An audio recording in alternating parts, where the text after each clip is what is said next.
gente do Japão tem todo o site. Ah, é mesmo? É. Da Brendanet? Dentro do seu global, né? Ah, Que agora ele fez um negócio que dá para marcar ali na hora. tem um mapinha, né? E ali aqui não, a tecla está rodando. Ah, No vídeo está entrando no horário. entendi, A né? computação é um negócio fantástico, né? Você dá um caderno da aula passada? Só para eu ver como é que eu utilizo já. O primeiro toma. Ah, minha letra não é. Não.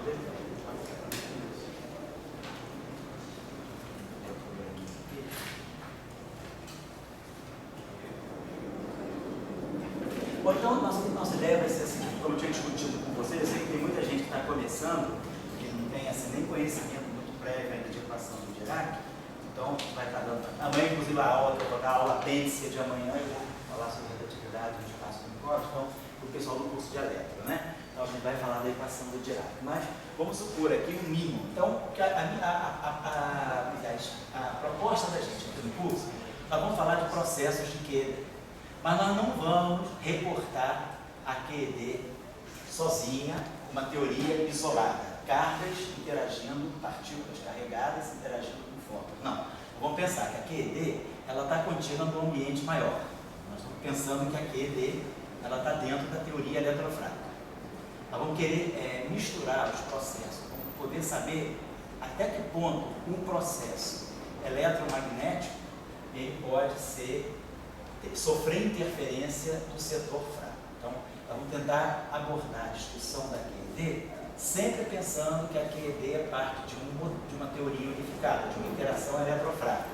E aí a gente vai ter que saber em que momento o que é QED se desacopla daquilo que é interação fraca. Então, vamos ver, por exemplo, o setor de Higgs, né? O setor de Higgs é o setor que interage fracamente, mas o setor de Higgs também vai se acoplar com o setor eletromagnético por correções quânticas. Então, isso que a gente vai querer colocar mais ou menos claro. Não vamos trabalhar só a QED, mas vamos pensar na QED dentro da eletrofrágica. Então, nós tínhamos motivado na aula passada que isso aqui, deixa eu apagar aqui, por favor, isso aqui para nós está ligado aqui a interação, né, de espinho isotópico e aqui a interação de intercárdia. E aí a gente sabe que isso aqui vai cair simplesmente no Q1, vamos dizer, QED.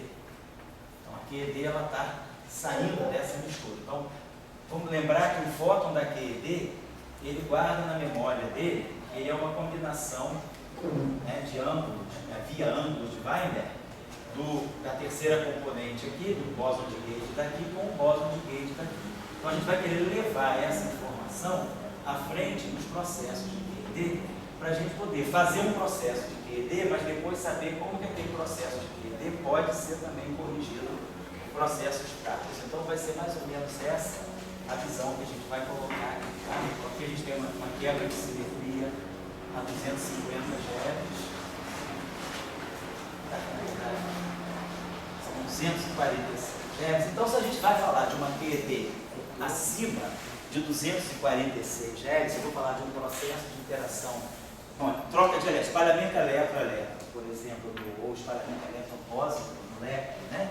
Se a gente vai falar, se eu estou fazendo um espalhamento a altíssimas energias, então o processo de QED ali, ele certamente não vai conseguir se desvincular de um processo fraco. Então, quando é que a gente pode ter certeza que a gente está realmente falando de um processo de QED ou quando é um processo de QED com interferência da interação fraca? Então, é isso que a gente vai querer chamar um pouco a atenção aqui.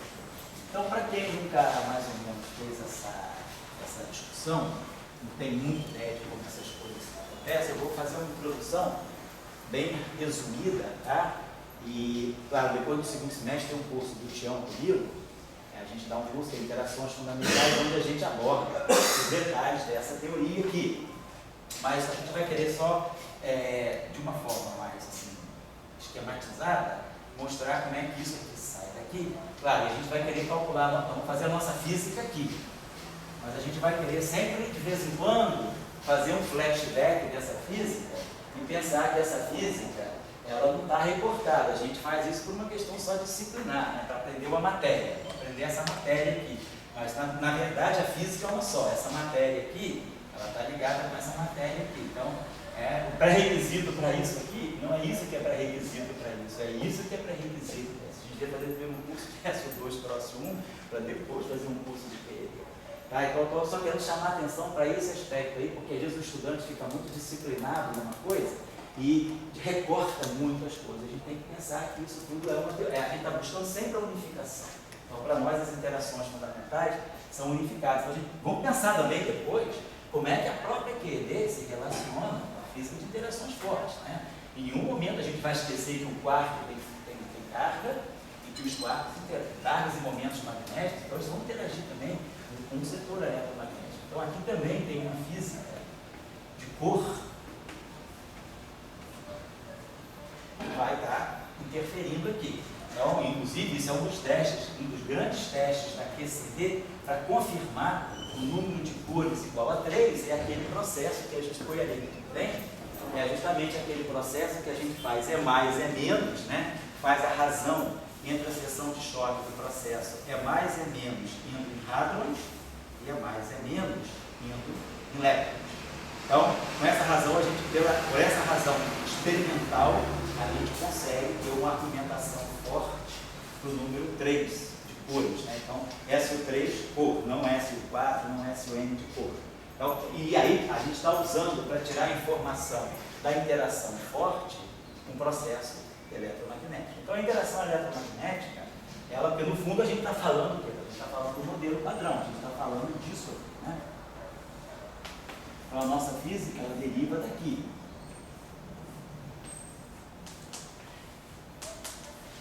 Então, vamos colocar aqui esse luz spin fraco e aqui a intercarga fraca.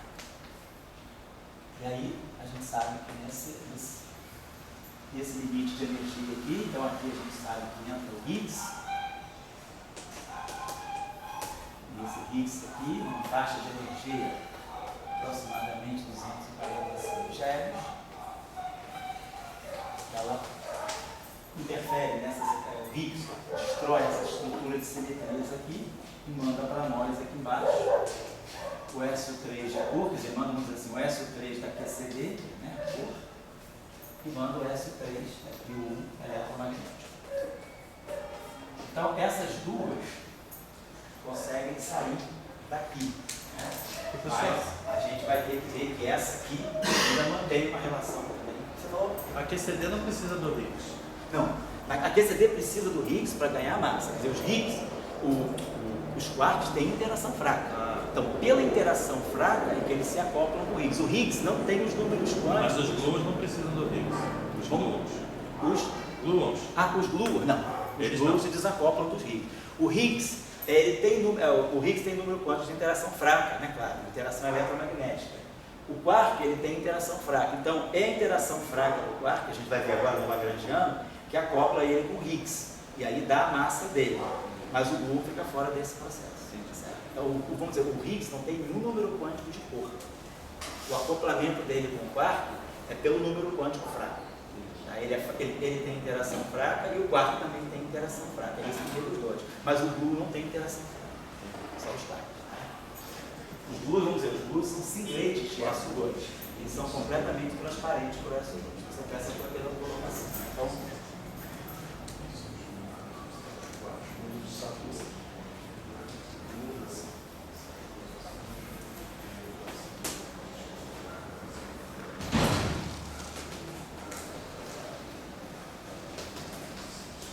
de SO2 sobre aí, tudo bem? Os gluons não tem quebra, né? Lucas, né? Os gluons não tem quebra de simetria, então. Os gluons não. A interação forte não é quebrada, ela chega aqui, ó, ela passa em colo. Entendi. O Higgs transparente, passa batido por aqui. O Higgs então ele quebra dos três. Ele quebra no fundo, essas três estão unificadas. Então, mas ele quebra. Ele quebra só esse setor. Porque o Higgs, ele não tem nenhum número quântico de interação forte. Então, ele não consegue interagir com o setor forte. Então, quando ele quebra a simetria, ele não tem nenhuma física para quebrar a simetria forte, porque ele não tem número quântico, não tem nenhuma carga forte. Aí ele separa a fraca de eletromagnética. Isso, aí ele separa a fraca do eletromagnético. Tá? E os gluons, eles não vê, eles não têm massa, né? Isso, eles continuam sem massa por isso. na visão do modelo padrão, exatamente. Os grupos continuam sem massa por isso. Então, vamos começar então agora a colocar as coisas no lugar. Oi? Continua no segundo semestre, né? Oi? Esse curso continua no segundo semestre. Aí esse curso no segundo semestre, ele vai para a primeira etapa. A gente vai detalhar, a gente faz isso aqui, mais em detalhe, né? A gente aqui, hoje nesse curso aqui de QED, a gente não vai precisar falar das fases de CT, de violação de CT, não vamos entrar nesse detalhe, que é um detalhe mais daqui. A gente vai falar apenas de como é que a QED se localiza com as demais interações. A gente não quer reportar a QED das demais interações. Eu te pergunto se aquele ali, primeiro semestre, não existir. Ah, bom, agora não, pode ser que em maio pode ser que o nosso curso me chamaram para dar um seminário lá no INPE, né? Aí pediram para fazer um seminário de física do INPE. Eu falei, olha, eu mando o seminário, mas eu não posso mandar o resumo, já queria o seminário. Eu vou mandar um resumo, mas pode ser que 15 dias antes do seminário eu mude o resumo, porque o seminário vai ser dia 26, lá no INPE, lá em São José dos Campos. O seminário vai ser dia 26 de abril, sei lá se dia 20 de abril já tem vontade. Então o seminário, o resumo do seminário é só para poder mandar para frente o processo do seminário. Porque a física é depois do dia 20 de abril, depois da Páscoa, né? A física. Porque o LHC vai começar a operar agora. E o LHC, cara, na verdade, ele sabe que ele tem que procurar um RIGS, né, entre 114 e 130. Então, se você for ler na ponta do lápis, é entre 124 e 126. Ele tem 2 GEVs de abertura. Vou procurar aqui. Na verdade, já está no campo. 124. Quer dizer, o CMS botou 125 a 128. E o Atlas de 116 a 130. Fazendo cross, na verdade, a coisa é assim, realmente assim. Fortemente é 124 e 126. Então, é o momento. Agora, vamos ver o que vai acontecer. Então, como o Dória falou, pode ser que no segundo semestre a gente tenha que modificar essa história. Sei que vamos lá. Deixa eu te perguntar uma coisa. Aquele cantor que sai de teatro, canta em português, né? O quê? Aquele cantor que no cinema cantava teatro. Entendi. Está cantando sertanejo, né? Segundo semestre, a gente pode estar realmente cantando sertanejo universitário. Então, os leques vão carregar. Então, vamos pensar o seguinte: a interação eletromagnética, né, a interação da QED, ela surgiu com a eletrocomposta. Então, vamos pensar o seguinte: o primeiro setor, quer dizer, os 4 vamos colocar ali. Então, vamos colocar aí o nosso leco elétron, então a gente vai discutir a família elétron, pósitron, que, aliás, eu usei para as pessoas mais novas que não sabem, assim, não lembram da história da física, né? Pósitrons foram previstos em 31 e foram descobertos em 32. Então, agora, esse ano, nós temos 80 anos aí da descoberta dos pósitrons através dos raios cósmicos, né? Descoberta a partir de 2 de agosto de 32. E essa descoberta é muito interessante porque, mesmo existindo pósitron, Pauli era um cara difícil. Ele pegava pesado com Dirac. Ele dizia que a teoria de Dirac não podia estar certa. A questão dos buracos, né? A questão do mar de energia negativa, Pauli pegou pesado, não me importa que tenha aparecido a antimatéria, eu continuo achando que a teoria de Dirac está errada. Ele custou se convencer, ele só se convenceu de que a teoria de Dirac estava certa quando ele com Weishaupt construíram a QED escalar. Vamos falar sobre isso hoje aqui, né? A QED escalar. Porque quem veio primeiro foi a QED realmente espinorial. Por exemplo, a bola da vez é, vamos dizer assim, a QED escalar. Aliás, essas QED escalar aqui tem uma confusão também na história, né? Porque aí é uma questão que ela é, na verdade, de Majorana. Descobriram os cadernos de Majorana, né, quando ele era aluno do Fermi, com a QED escalar pronta. Mas aí, na literatura, a QED escalar aparece com o Weishaupt e com o Pauli, 4 anos depois. Então, digamos assim, na história da física, na história da eletrodinâmica, essa história foi contada com muito detalhe lá em Trieste, né? Claro, então na Itália o pessoal está puxando o lado do Majorana, mas assim, os cadernos, então o Majorana tinha os cadernos dele lá, vamos anotar, no curso que ele fez com o Fermi deu um curso de QED em Roma em 1930. Aí, alguns meses depois, Ann Arbor, nos Estados Unidos, chamou ele para dar esse mesmo curso. Ele foi dar esse curso nos Estados Unidos, em 1930, e deixou o Majorana trabalhando lá em Roma, na QED. E o Majorana desenvolveu completamente a QED escalar, porque foi isso que limpou um pouco a discussão da antimatéria. Porque Pauli, aí ele se rendeu. Aí ele falou, a questão de mar de energia negativa, que aí o pessoal naquela época estava dizendo assim, não pode existir partícula escalar elementar, porque se uma partícula escalar é carregada, ela vai ter um mar de energia negativa, mas eu não tenho o princípio da exclusão. Então o mar não vai poder saturar como Dirac fazia. Qualquer partícula de energia positiva vai poder sempre cair no mar. Porque o mar é bosônico, ele pode se condensar. Então era um ataque muito grande a questão do que é a carga. Né? Naquela época estava se discutindo qual é a relação entre carga e spin. Esse período é um período muito rico. Se algum estudante algum dia quiser se instruir um pouco sobre a formulação da QED, tem um material muito rico sobre essa discussão. Levou uns 4 anos para se limpar essa confusão, desvincular spin de carga, de relatividade. E o pessoal começou assim, na época, a confusão era que, para compatibilizar mecânica quântica com relatividade, que é a teoria de campos, né, a teoria quântica de campos, só podia fazer com partícula espinorial. Então, só férmio, o férmio parecia ser vamos dizer assim, o elemento de união entre a relatividade e a mecânica quântica, por causa da QED de Dirac, por causa da formulação de Dirac. Quando se começou a trabalhar com a QED escalar, viu-se que podia construir uma teoria consistente, e é justamente aqui que a gente coloca o Higgs, né? O Higgs ele vem dentro de um ambiente de QED escalar.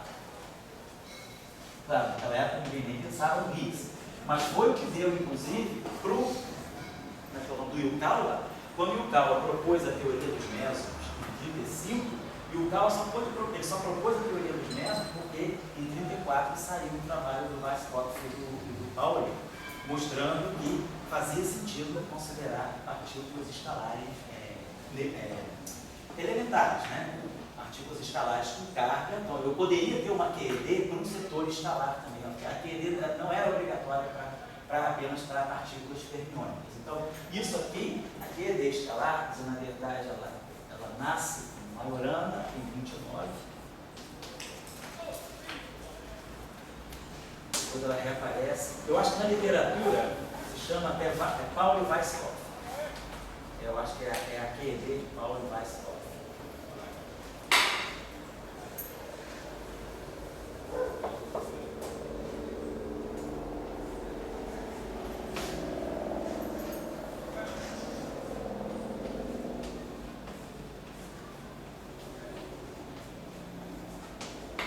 E aí, quando o Fermi escreveu o artigo dele de 33, eu tinha dado para vocês na referência no curso aí, aquele artigo dele de 33 sobre eletrodinâmica quântica, né, como enquanto na Electrodynamics, ele já tinha dado esse curso, tanto em Roma quanto em Ann Arbor, e ele já tinha aqui todos os insights que Majorana tinha passado para ele. Ele foi para os Estados Unidos e deixou o Majorana lá trabalhando nessa questão. Então, quando ele dá esse curso em 33, essa questão se fecha. E aí, isso aqui ajudou, o próprio permitiu que em 35, né, Yukawa pudesse fazer a teoria dele para mesons. Né? Então, tinha os mesons carregados, meson pi, os 3 mesons pi mais que o menos se quiser. Então, essa região da QED foi muito importante, a QED escalar. Então, mas vamos começar com a QED tradicional. Eu acho que um dos grandes crimes da física hoje em dia, nessa coisa de encontrar essa coisa do quadros escalares. Os quadros escalares, para mim, foi decretado isso pelo Gell-Mann. Não tem um mapa da física. A física não tem mapa escalares. Só por supersimetria. Mas aí é outra história, né? Não vou confundir as coisas. Quer dizer, quadros escalares não existe em física. Existe supersimetria, existe. Não, mas a supersimetria não existe, né?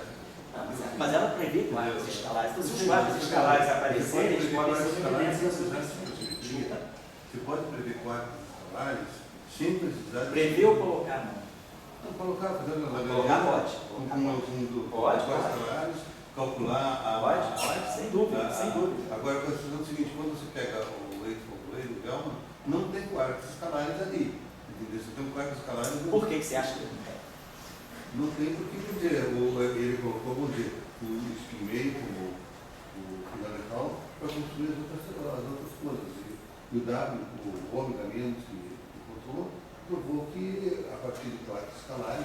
Então, ele estava reproduzindo com a estrangeira. Ele teve um modelo fechado, extraordinário para a época, etc.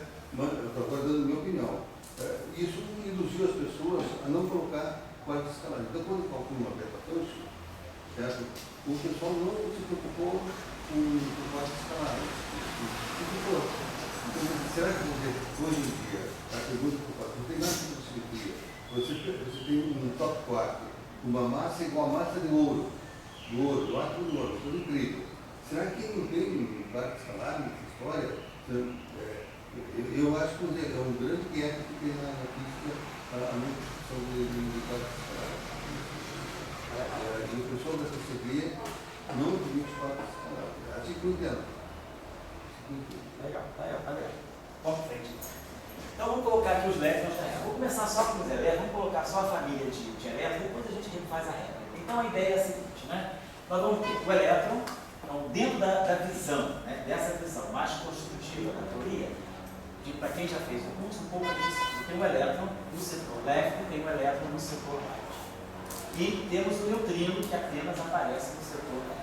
Então isso aqui é a fenomenologia básica das interações fracas. Então a gente vai colocar o setor, vamos colocar o neutrino. Então, o primeiro pressuposto da teoria eletrofraca é a construção de um duplete de objetos left, neutrino left, elétron left, e um singlet right.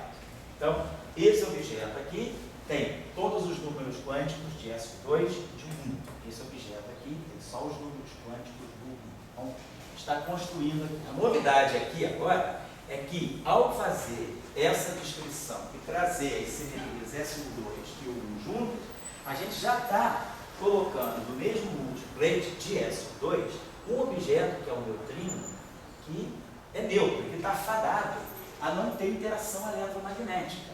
Mas, de alguma maneira, ele já está sendo trazido para o cenário eletromagnético. Ele está se misturando com o elétron.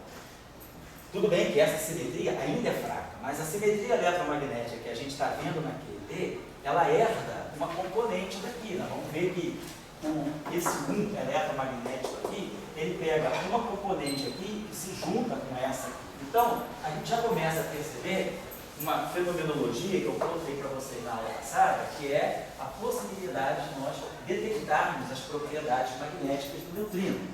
Então, eu só quero, para quem está vendo essas coisas pela primeira vez, já para ir marcando os pontos essenciais. Então, quando a gente faz essa estruturação aqui, que é colocar, atribuir as famílias, né, segundo S2, desculpa outra coisa, por enquanto eu não estou colocando S3, tá?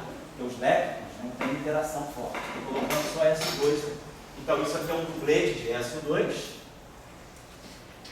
E isso aqui, então isso aqui.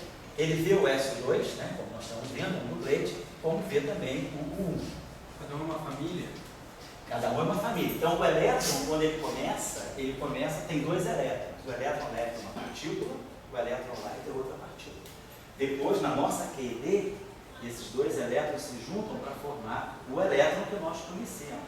Mas a gente já está vendo que eles geneticamente nascem separados. Que é a família cheia de números quânticos? De família de números quânticos distintos. Então, aqui está o neutrino. Então, o neutrino ele já está em uma propriedade de elétron. Então, de alguma maneira, ele vai ter que perceber a interação eletromagnética. Estou guardando essa informação, porque isso aqui vai dar depois origem, né, às peculiaridades, não vamos dizer peculiaridades, vamos chamar de propriedades magnéticas do neutrino.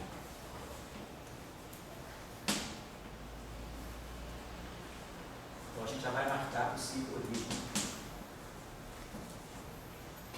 Beleza. Então, a nossa ideia é, nesse ponto que eu vou caminhar, eu não vou fazer a física eletrofraca, não, só vou apontar as questões fundamentais para a gente poder chegar no ponto que a gente quer. Então, tá legal. Então, isso aqui tem simetria S2, esse cara aqui só vê a simetria U1, e aí a gente já sabe fazer os acoplamentos. Então, eu sei que o meu setor fraco, o meu setor de duplete fraco, né? Eu vou fazer o seguinte, para não ficar carregando essa estrutura assim, vou chamar isso aqui de L maiúsculo, né? Que significa que é um objeto com um duplete de dois campos vermelhos. Vamos chamar esse DL aqui.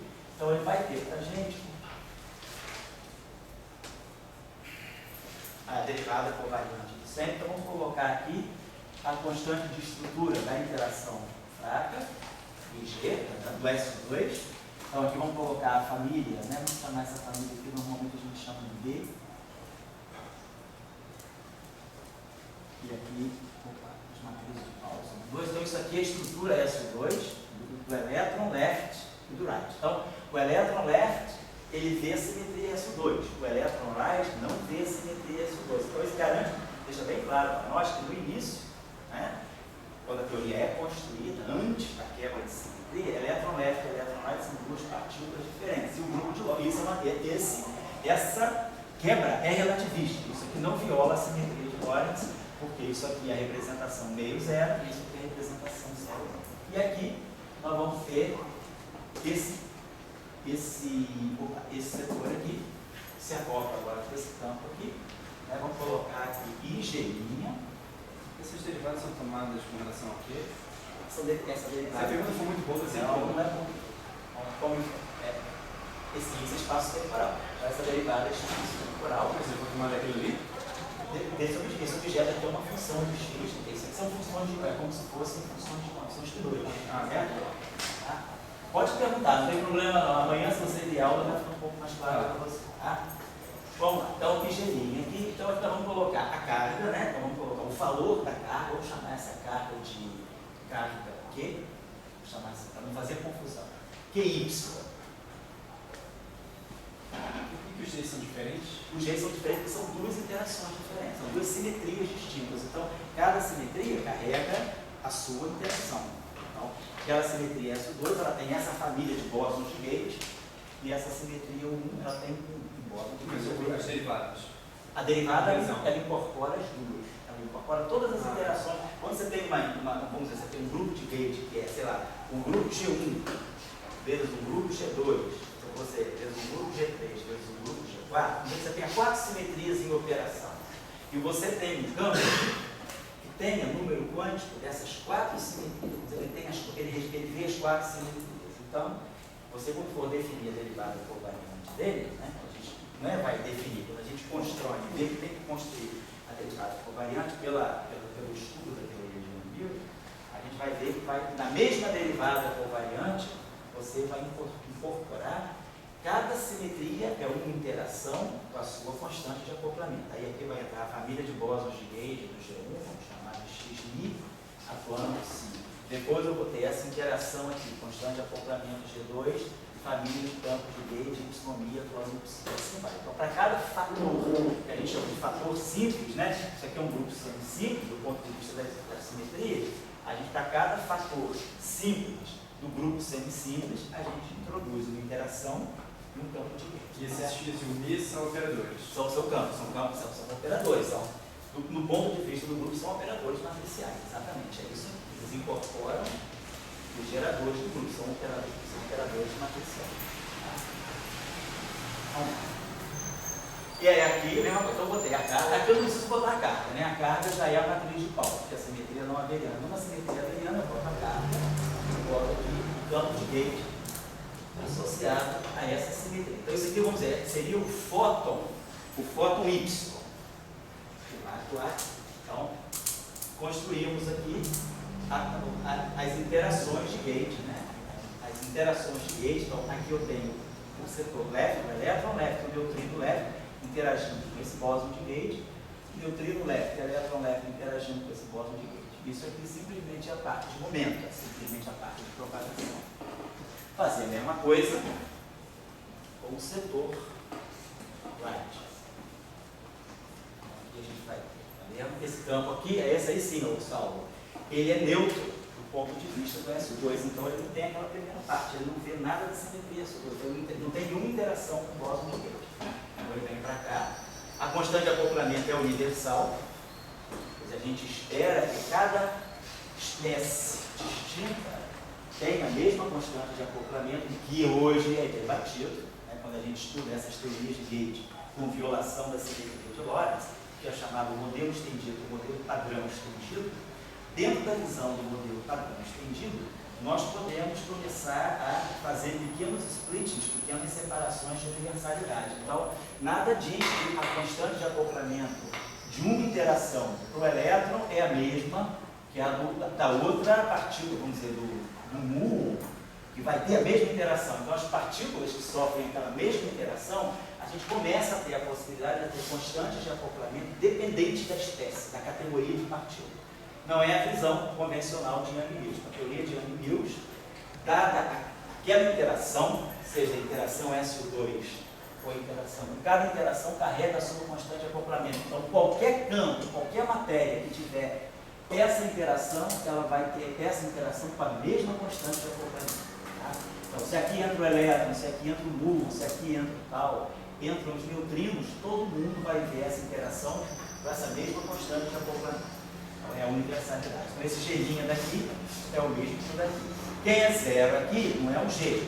Quem é zero aqui é essas matrizes, os geradores são triviais, porque eu não tenho simetria nenhuma, não tem carga aí. Então aqui eu vou colocar.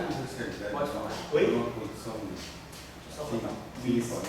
Como? Essa universalidade não é uma questão. Não, é uma questão filosófica. É uma questão de minimalidade. Eu quero ter um número mínimo de constantes, de parâmetros, né? Mas nada implica que isso seja verdadeiro. Né? Você pega, vai trabalhando em loops, esses gelinhos nunca tinham gelinho, né? Ele vai te diferenciando naturalmente. Mas quando você tem simetria de Gauge, justamente o papel das identidades lá do Noah Taylor é de mostrar que todo mundo que tem o mesmo gelinho ao level, quando você incorpora as correções quânticas e faz o shift da constante de acoplamento a um loop, a dois loops, as identidades OR, elas regulam de tal maneira que toda a universalidade permanece. A universalidade é estável do ponto de vista quântico, se a simetria não quebrar. A identidade está nova, aquelas normalizações, relações diferentes vértices, né? Toda e qualquer partícula que tiver aquela interação, os efeitos quânticos podem ser distintos das diferentes partículas. Mas na constante de acoplamento, a identidade slave nova garante que todo mundo vai renormalizar, todo mundo vai sofrer efeitos de correção quântica como ele falou. Não há um split. Mas a constante de acoplamento muda. Muda. A constante de acoplamento é calculável, pode. Então, deixa eu colocar essa questão para os estudantes. A constante de acoplamento ela não é um parâmetro que está pronto da teoria, eu carrego ele sempre. A cada vez que a gente incorpora correções quânticas, eu tenho que recalcular. Os parâmetros, quer dizer, a carga do elétron na QED, a carga do elétron e a massa do elétron, elas são calculáveis, né, em teoria de perturbação, como uma série perturbativa na constante de acoplamento, no alfa. Né? Então, a gente tem que pensar que tudo isso tem que ser refeito a cada loop, mas o valor então muda.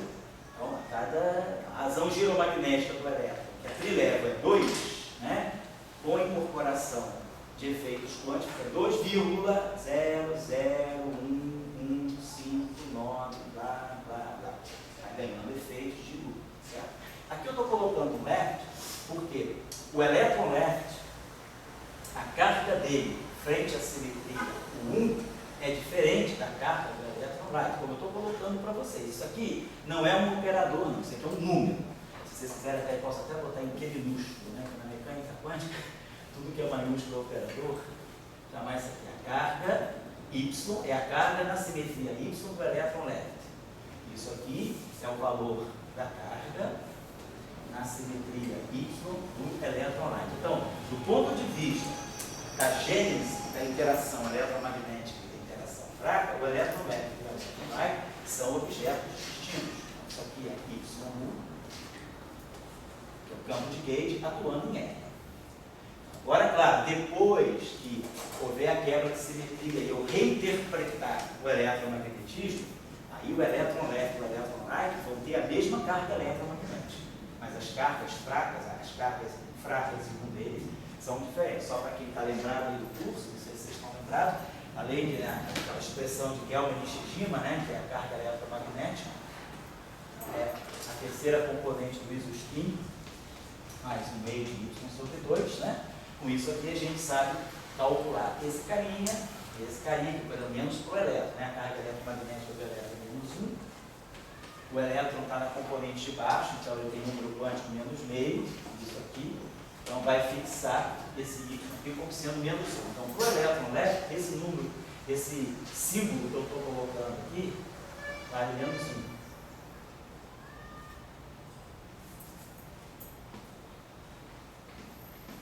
Aqui é igual a menos 1. Para o elétron right, isso aqui é zero. Ele é singlet.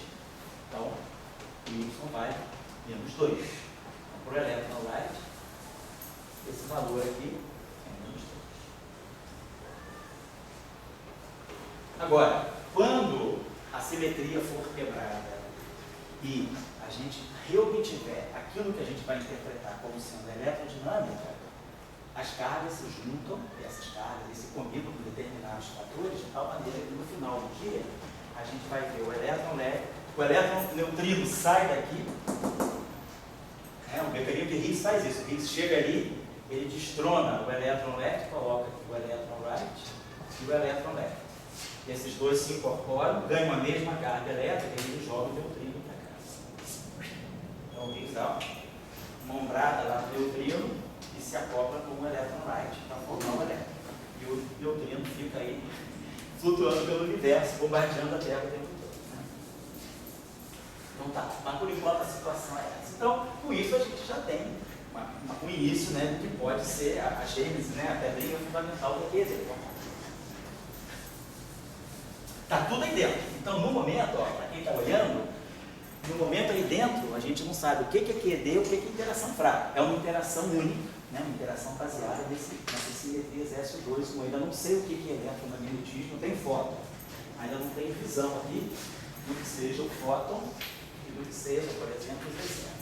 Só para vocês ficarem um pouquinho mais acesos aí, quem nunca viu isso fazendo pela primeira vez, quando eu pego essa combinação aqui, né, B e A, combinam com as matrizes de Pauli sobre 2, a gente já começa com o fator de evidência, formar aquela matrizinha 2 por 2. Então, matriz de Pauli, na diagonal, vou pegar a matriz sigma x, né, vai somar 1, 2 e 3. Sigma x é 1, 1. Então, vem para cá o BI 1. Para cá vem o BI. Depois a matriz sigma y é menos I. Vem para cá, menos I. BI 2.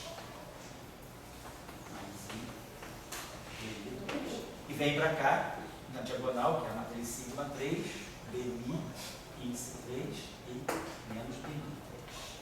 Então a gente já formou já observa que a gente tem duas combinações complexas, uma conjugada complexa da outra. Então é daqui que a gente vai começar a ver que vão aparecer o que a gente interpreta depois como W+, esse aqui tem um sinal menos, vai corresponder a partir do W+, e esse aqui é o que vai corresponder ao W menos. Porém, não é isso que vai ser o fóton, nem é isso que vai ser o Z0. Para formar o fóton e o Z0, a gente tem que esperar o mecanismo de Higgs acontecer. Então vai ser a combinação desse BI3 com o YI. Vou poder ter, eu tenho dois campos independentes, então eu posso formar duas combinações lineares independentes com os dois. Posso formar A, BI3 mais BYI, C, BI3 mais BYI. Essas duas combinações independentes é que vão representar o fóton e o Z0. Mas por enquanto ainda não tem elemento para dizer o que é fóton e o que é Z0. Como é que eu vou identificar o fóton? Eu só vou identificar o fóton a hora que eu vir um novo campo de gate interagindo com partículas carregadas, interagindo com o campo do elétron. Então, o fóton está perdido por aqui. O fóton está com um pedacinho aqui. O fóton e o Z0 eles estão aqui e, ao mesmo tempo, estão nessa diagonal. Depois é que vai ter um mecanismo que esse cara sai daqui, essa matriz se desfaz. Então, a quebra da simetria é por isso que ela é quebra. Essa matriz é quebrada. Então, vai sair um BN3 e vai sair um menos BN3. Vai sair um W+, e vai sair um W-. Vamos dizer, lá no acelerador, né, os bósons que foram detectados são, vamos dizer, a poeira, são os estilhaços dessa, como se essa matriz fosse um vaso chinês valioso, e que a gente está trabalhando com ela hoje são uns caquinhos desse vaso. Tá? Então aí a simetria quebra essa estrutura. Oi? O W+, mais ou menos, já encontrou. Então, esse já não tem, esse já está lá. Mais um bem mais, um bem. Esses aqui, esse cara escapole, pega o YI, e esse cara aqui, menos BI3, eu vou formar duas combinações basicamente assim, Y mais B e Y menos B. Duas combinações independentes que vão formar o Z0. Mas não tem, isso só, por enquanto são só palavras, tá? Estou só mostrando para vocês, para quando forem ler essas coisas, o cara já vai olhando com a maldadezinha, tá? Aqui tá isso, a coisa nasce aqui. Isso é importante vocês perceberem. Tá? Beleza. Então, Troca, por exemplo, quando ele botou o Proca Field, ele botou um campo de amigo e mais o Proca Field. sim. Então ele, como tu não sabe qual que é a Proca, é muito bom, né? Botou o Proca Field junto comigo. Você não poderia também botar o W+, o W menos, botar mais campos, assim, e sem botar mais grupos, assim, por exemplo, o Proca Field? Pode. Qual é o gasto que você tem com isso? O gasto é, vamos dizer, conceitual, é moral. Em teoria de campo, a moral dá uma simetria. Então você, vamos dizer assim, você peca um pouco por não usar a simetria. Né? É um pecadinho que você comete por violar o princípio da simetria. Mas, digamos, fisicamente, você pode, se você fizer uma teoria consistente desse modo, tá ótimo. A única questão é que a simetria, ela coloca tudo no lugar certo. Então, aquela matriz, ela já colocou tudo no lugar certo. Eu não precisei trazer um W+, um W-.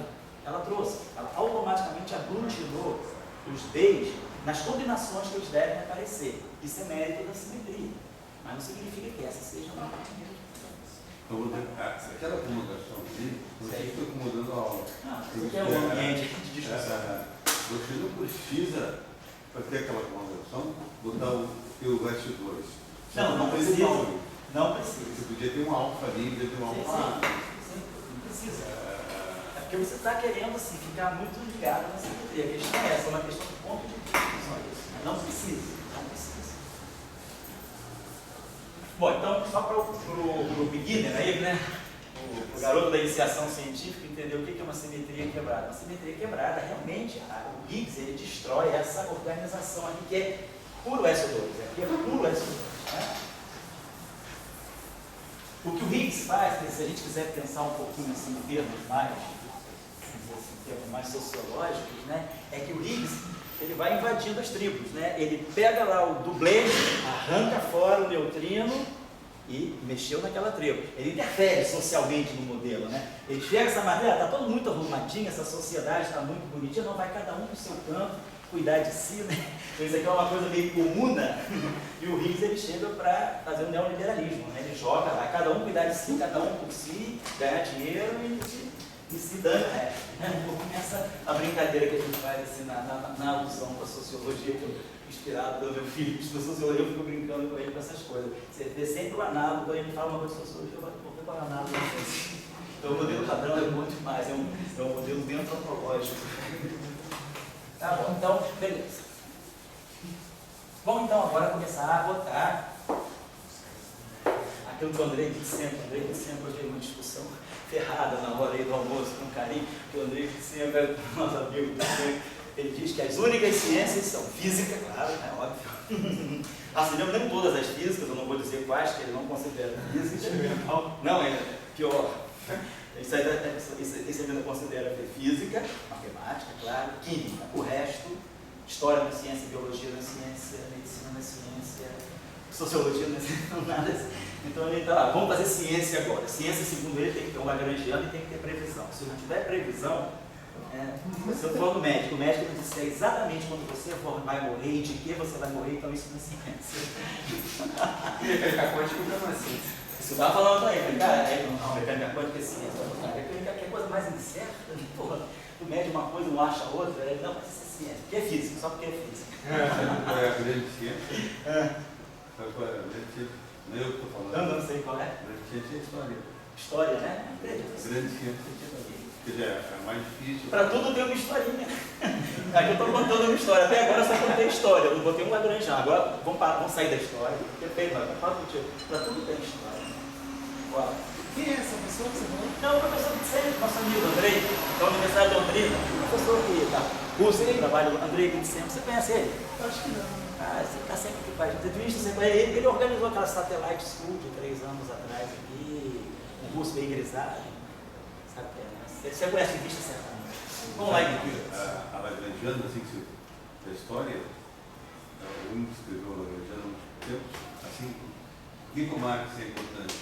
sim. Ele escreveu uma Lagrangiana capital trabalho. Então, todas as negociações dos últimos 60 anos, história Lagrangiano da história. Agora, ninguém conseguiu escrever uma outra Lagrangiana, não é que ela seja única, Certo. mas ninguém conseguiu escrever uma outra Lagrangiana. Tem um que estava na sua sala na véspera do congresso em Londrina, né? Isso, aquele Ah, professor. é. Então, olha só, então, Lagrangiano de Dirac e o setor left. Vamos lá.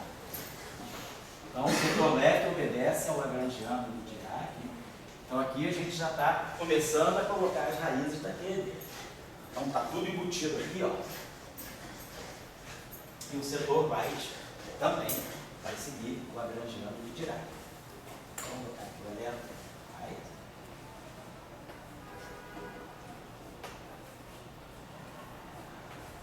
Só para quem não está acostumado, assim, o pessoal mais novato, eu também tive essa dúvida quando eu vi essas coisas pela primeira vez, a gente coloca essas notações muito simbólicas assim, é só para lembrar o seguinte, o electron right, na verdade, essa estrutura aqui, vocês estão observando, aqui, opa, tem matrizes, então isso aqui para mim, e aqui tem índices tenoriais, né? A gente está falando de objetos que tem as matrizes gama de Dirac. Então, eu vou colocar um exemplozinho só para vocês verem, mas a coisa fica meio absurda. Na verdade, isso aqui, se a gente fosse colocar tudo como deve ser, eu teria L barrado, vamos colocar aqui índice alfa, índice estrutural, as matrizes gama da álgebra de Clifford, elemento alfa beta, DMI,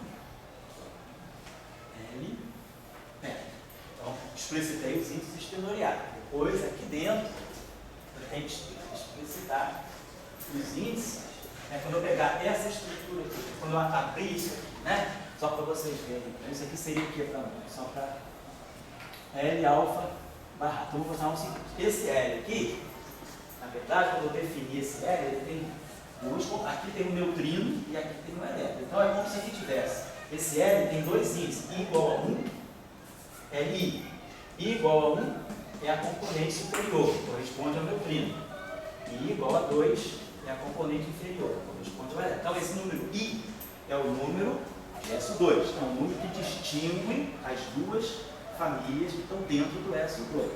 E aí agora, claro, esse carinha que está aqui, esse neutrino left, ele na verdade é um objeto, se não estiver trabalhando na representação unitária, ele é um spinor de 4 componentes. Então eu tenho neutrino left 1, neutrino left 2, neutrino left 3, são os índices espinoriais, que eu estou genericamente chamando de alfa. Aquele índice lá é alfa que vai de 1 até 4. É o índice que corre com as matrizes gama, é o índice da chamada álgebra de Clifford. Então vamos chamar isso aqui, vamos botar logo aqui, então isso aqui tem, isso aqui é a carinha I, alfa. Então, esse índice aqui está me dizendo, se I for igual a 1, eu estou falando do neutrino, se o I for igual a 2, eu estou falando do elétron. E aí aqui eu vou manter esse dentro aqui, vou botar assim. Deixa eu botar isso. E aqui, que aqui dentro, né, deixa eu abrir isso aqui melhor para distinguir. Vamos colocar isso aqui, estamos colocando aqui. Agora vamos abrir aquilo ali. Então aquilo ali para nós é DMI, a derivada, essa derivada está atuando aqui. Então ela vai produzir DMI, L e beta. Então, essa derivada, ela não tem nada que obstruindo de uma matriz. Então o índice I é conectado, o índice da esquerda é conectado com o índice. Eu tenho que fazer uma coisa com um produto escalar, I com I. Mas aqui não, aqui eu tenho matrizes que ligam I com J. Então o segundo termo ele teria que ser lido assim. Mais I, G, B, I, A. Vou botar aqui G sobre 2 para não carregar o sigma muito. E aqui vai ficar um sigma A, elemento I, J. E aí a matriz sigma, ela acopla o LI com o LJ. E aqui vai aparecer o LJ beta. A matriz sigma era uma matriz de S2, ela não mexe no espaço dela, não tem nada a ver com o spin. Então ela não mexe no beta. Né? O cara que é beta aqui, ele recebe a matriz sigma e continua sendo beta, mas a matriz sigma ela faz a passagem do I para o J. Então esse termo aqui. E o terceiro termo, se vocês observarem bem, ele também não tem nenhuma estrutura de SO2. Então, eu não vou poder conectar I com ninguém, vai ter que ser I com ele mesmo. Né? Então, o terceiro termo, vocês colocariam assim, I G', aí aqui a carga Y do setor verde. Agora aqui não pode distinguir uma coisa, YI, tá?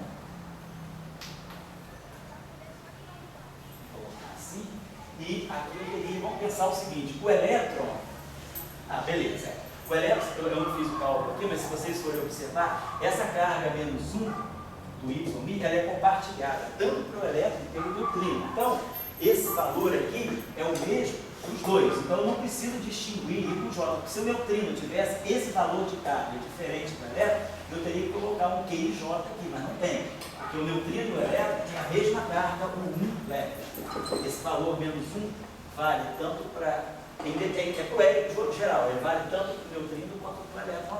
Então, aqui vai entrar o I. Então, quer dizer, eu estou colocando dessa forma esquemática, mas o que está implícito, ninguém vai escrever isso aqui. É muito pesado, né? Fica até ilegível, né? Se a gente começa a escrever essas coisas. Então, é só para o aluno, não, o estudante que está iniciando, ele começar a perceber que eu estou fazendo, né, um produto escalar em dois espaços simultaneamente. Estou fazendo no espaço tempo, no espaço dos escritores, e estou fazendo também um produto entre LI e LJ via o setor S2. Então, é isso aqui. E aqui dentro, é claro, quando I for 1, eu estou falando do neutrino. Quando I for 2, eu estou falando do elétron. E esse índice alfa já está levando em conta as 4 componentes do neutrino e as 4 componentes do elétron. Isso aqui é um objeto com 8 componentes. É como se fosse isso aqui. Eu tenho as 4 componentes do neutrino, I1, I2, I3, I4, e boto aqui embaixo que é 1, é 2, é 3. São dois, vamos dizer, espinores. Se eu estiver trabalhando na representação, quem já fez um pouquinho de álgebra de Clifford, na equação de Dirac, se eu estiver trabalhando na representação de Weyl, eu reduzo esses espinores a 2 componentes. Mas quem está trabalhando na representação de Dirac, não esquecer representação, matriz gama em geral tem que ser um objeto com 4 componentes, aqui, 2 com 4 aqui. Então, quando eu fizer I igual a 1, eu estou pegando esse objeto. Quando eu fizer I igual a 2, eu estou pegando esse objeto. É assim que a gente lê aquele lagrangiano, certo? E aqui é a mesma coisa, não vou fazer porque aqui é até mais simples, porque aqui não tem estrutura de SO2, então não tem I, J, aí o neutrino, o elétron, right, ele está sozinho, então não tem nenhum I para distinguir ele de ninguém, ele é sozinho, então não tem I, ele não tem estrutura SO2. Tá certo. Bom, então isso aí já começa a me dizer que eu tenho elétrons e neutrinos em interação. Então, eu tenho, o que está aqui dentro são elétrons e neutrinos, e aqui eu tenho esses termos aqui, né, em que eu tenho esse objeto, tem 3 campos aqui. Vou pegar um termo específico aí, um terminho limpo, vou tirar os Is e os alfas agora. Eu tenho L barrado, vou pegar esse termo aqui, ó. L barrado, esse I vai dar menos 1, vai ficar menos G sobre 2, vou colocar assim. Menos G sobre 2. L barrado, gama mi, sigma A. Estou pegando isso aqui, só esse termo, suprimindo todos os índices. Então, L barrado, gama mi, não posso passar, isso aqui é uma matriz, isso aqui é outra matriz, tá? E aqui fica o nosso amiguinho B, mi. Então, essa interação aqui é o que a gente chama de um vértice. Vértice da ação, o vértice da teoria, o vértice do lagrangiano. Esse vértice aqui a gente está, na verdade, acoplando essa corrente, que é uma corrente de natureza fermiônica. Isso aqui faz o papel de um J, mi, tá? Acoplado, então isso aqui é um vértice ou acoplamento. Então, depois, quando a gente for fazer QED pura, a gente vai começar a entrar um pouco na questão do gráfico de Feynman. Então, isso aqui a gente vai representar a linha fermiônica como se eu tivesse uma linha fermiônica, é como se eu tivesse um L barrado, e saindo daqui. Os 3 campos que estão em jogo nessa situação são esses 3 campos aqui. E o fator que marca a interação, né? É como se eu tivesse uma corrente de matéria que emite uma partícula, ou absorve uma partícula. tanto faz, emite ou absorve. É um processo que marca a interação da matéria com esse setor de Gauge. E aqui no fator diverso, então vai entrar o G sobre 2, e vai entrar a matriz do gama mínimo, e vai entrar o sigma. Então, isso aqui é a intensidade da interação. Isso aqui é a física do spin. Aqui está entrando toda a discussão da interação de spin, que é dada pelas matrizes gama.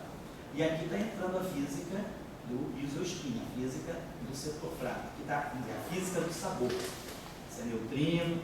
Então a gente tem duas físicas aqui. A física espaço-temporal, que é a física da relatividade, a interação, o acoplamento entre as componentes do spin, que é quando essa matriz gama ela acopla, né? Alfa, beta, ela está acoplando uma componente do spin, quer dizer, esse cara tem 4 componentes, C1, C2, C3, C4, ela vai fazer o acoplamento de uma componente desse cara com a outra componente beta. Então, isso aqui é a física do spin. Então, os processos são muito importantes. Na QED, a gente estuda processos com feixes polarizados, ou feixes sem polarização. A gente estuda fenômenos como, por exemplo, a simetria na polarização de jatos, né, de feixes. Então, isso tudo tem um efeito na física. Então, aqui está a física do spin e aqui está a física, vamos dizer, da interação fraca dele. Então, isso tudo está no fator de vértice. Isso aqui são fatores numéricos, são matrizes gama, que são matrizes numéricas, e são sigma-as, que são matrizes numéricas também. Então, mas ali não são duas partículas entrando dando uma terceira. Dependendo do processo, você pode interpretar dessa forma também. Não necessariamente. Você pode pensar também que pode estar vindo um antielétron, um elétron de pósitron e de fora. Porque você está falando de interação. Interação de quem com quem? Interação.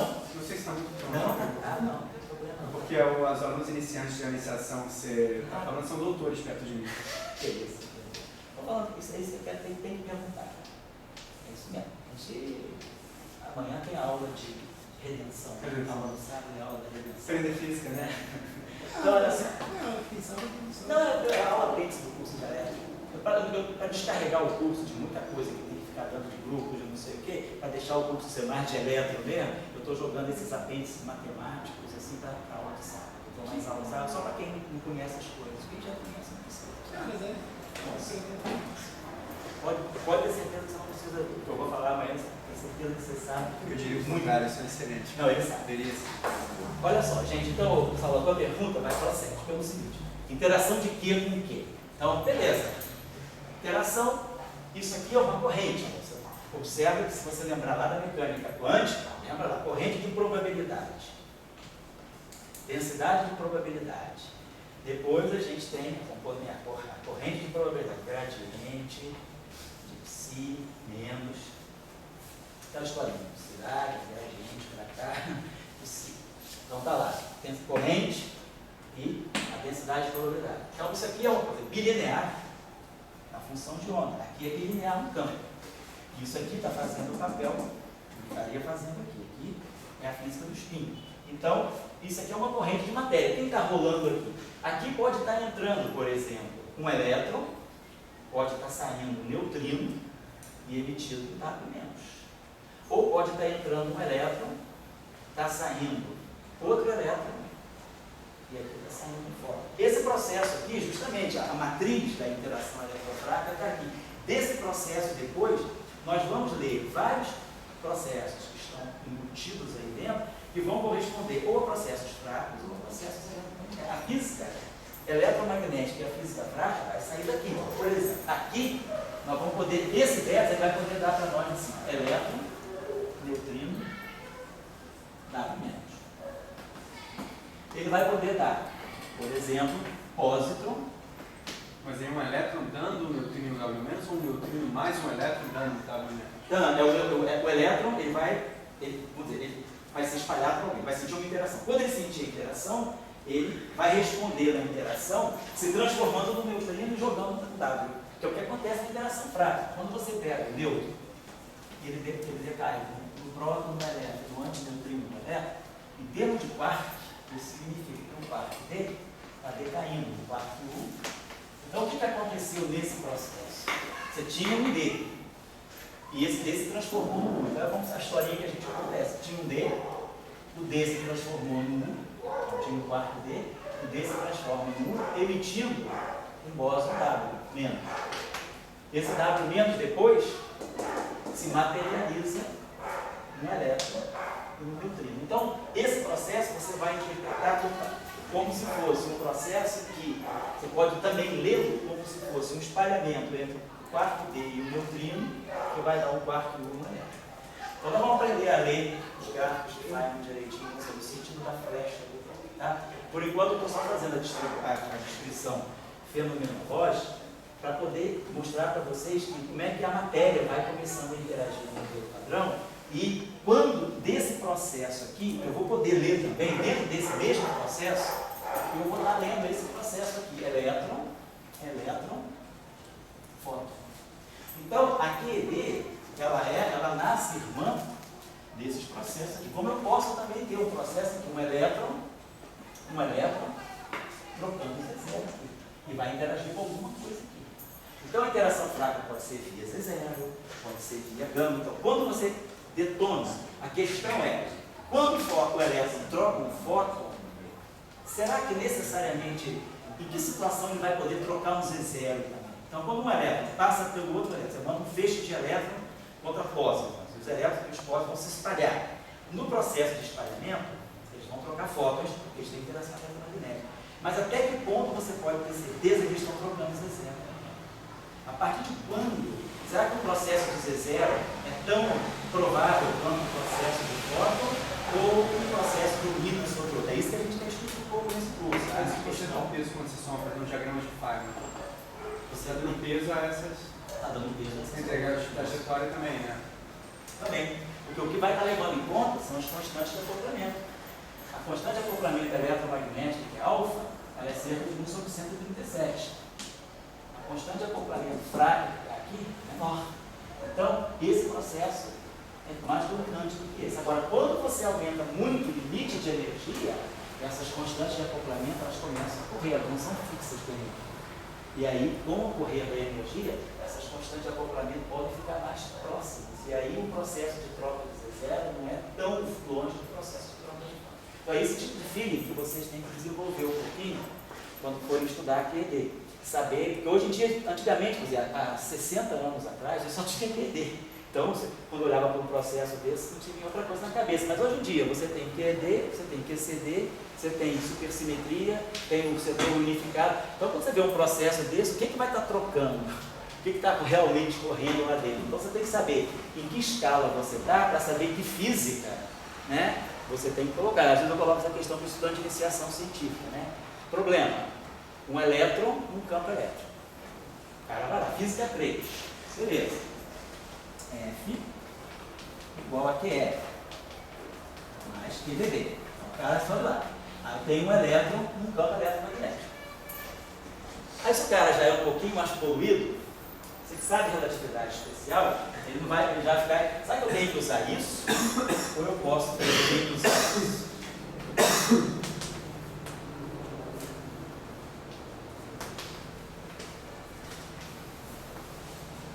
Aí eu tenho que usar as equações agora da dinâmica relativística, ou eu uso. Aí o cara, não, eu também sei mecânica quântica. Será que eu vou ter que usar isso?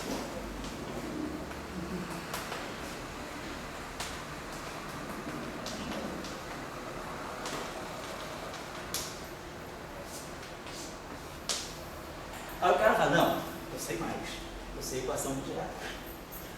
Será que eu vou ter que fazer isso?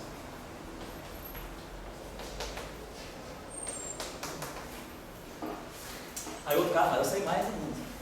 Sei teoria quântica de campos. Então, será que eu vou ter que usar isso? Aí eu já entrei em depressão muito tempo.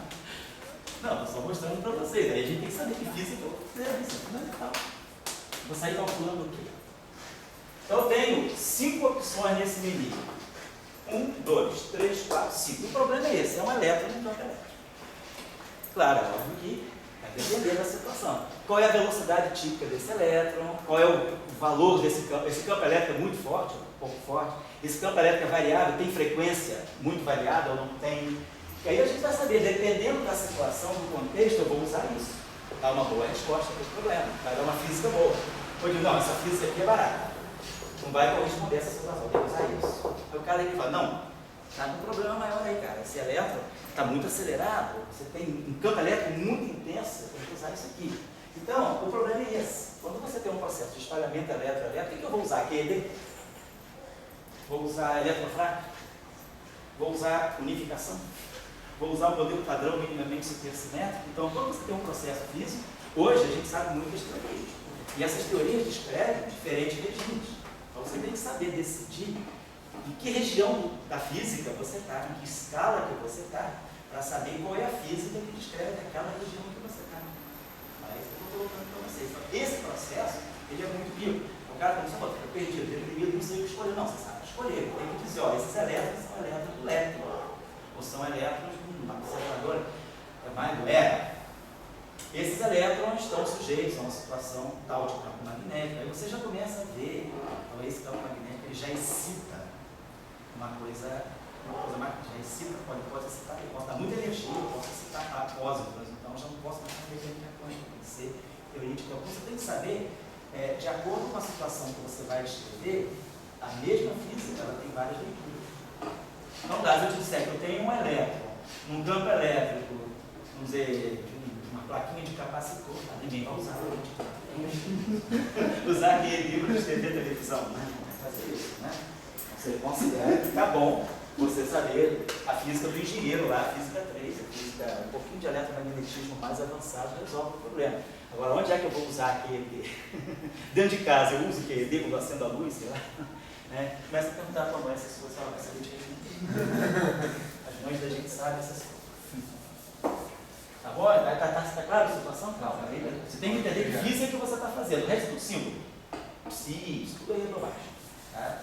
Vocês sabem? É a física que você está querendo colocar dentro dessa simbologia. Então, essa simbologia aqui, isso aqui é uma caixinha. Daqui sai. Quando eu estou querendo mostrar para vocês é que daqui, nesse modelo, tem interação fraca, tem troca de Z0, tem troca de W, tem troca de foto, está tudo aqui dentro. Certo? Isso está acontecendo. Vamos começar de volta aqui. 4 está na hora de pensar no intervalo. Né? Nós começamos 4 e... Na verdade, 4 e 5. Eu vou dar um intervalo. Só 5 minutos, 6 horas.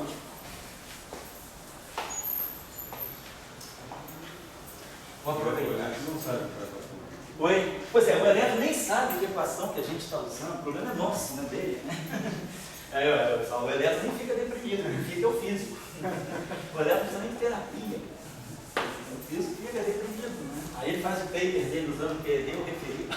E diz, não, você tinha que usar QED embutido na teoria SO5 com os monopolos magnéticos sendo excitados a 10 a 16 Hz.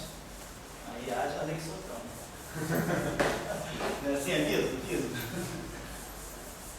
Eu não sei, eu estou descobrindo agora. Não, então uma vez agora, não. A vida do físico, você se move muito alaranjada, já fica feliz, cara. Alaranjada já baixa a depressão. Eu estou brincando contigo. Mas isso é assim, a gente vai aprendendo essas coisas, porque a gente, por muito tempo, a gente às vezes trabalha com símbolos e vai manipulando esses símbolos, mas sem saber o que está acontecendo realmente, né? Porque você às vezes recebe problemas feios. Calcule isso. Aí você fala, meu curso de física 3, o cara só ensinou capacitor, então eu vou usar QF igual a QE. Mas se você, sei lá, tá, recebe uma situação, sei lá, se eu vou usar F igual a QE, ou se eu vou usar a mecânica newtoniana, ou se eu vou usar QED, ou se eu vou usar a equação de Dirac, você tem que escolher qual é a minha situação física. Nível de energia, campo magnético suficientemente, quais são as escalas que estão em jogo, então que física que vai descrever o que precisa nesse sistema. É isso que você tem que saber buscar. Então, na teoria unificada, você tem que saber buscar. Beleza, então a gente já está quase uma boa partezinha do caminho da observação.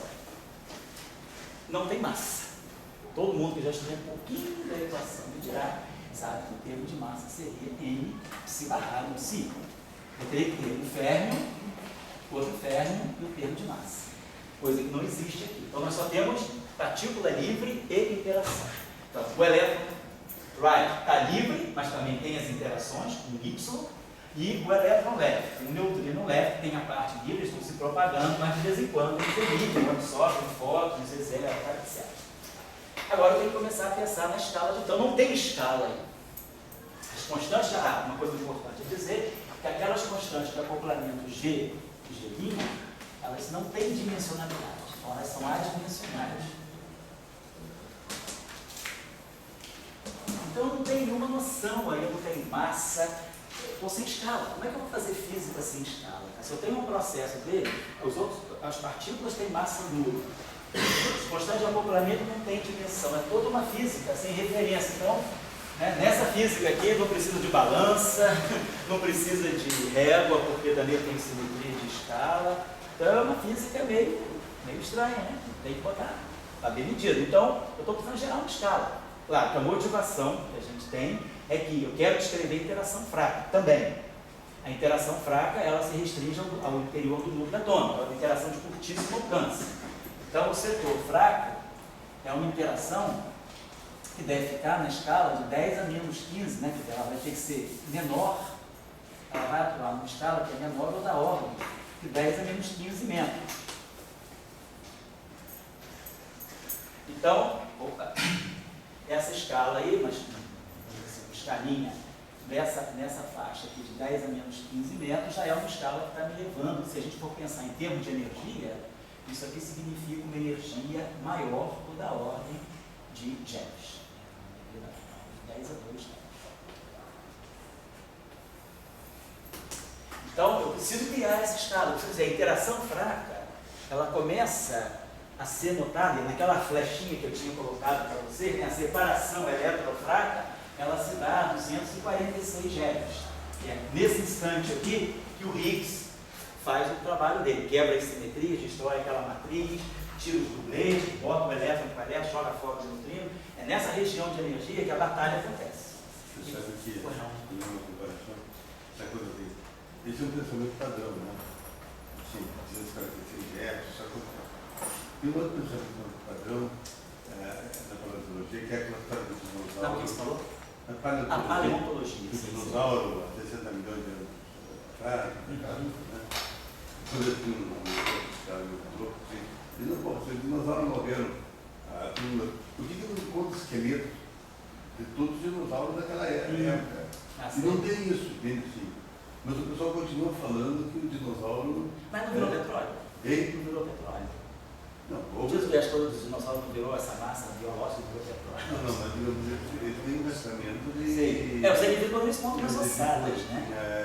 Ossadas, né? Então, ele tem a teoria que caiu lá, o Yucatán, né? Etc. Mas, digamos, aqui desapareceu tudo. Todos os dinossauros.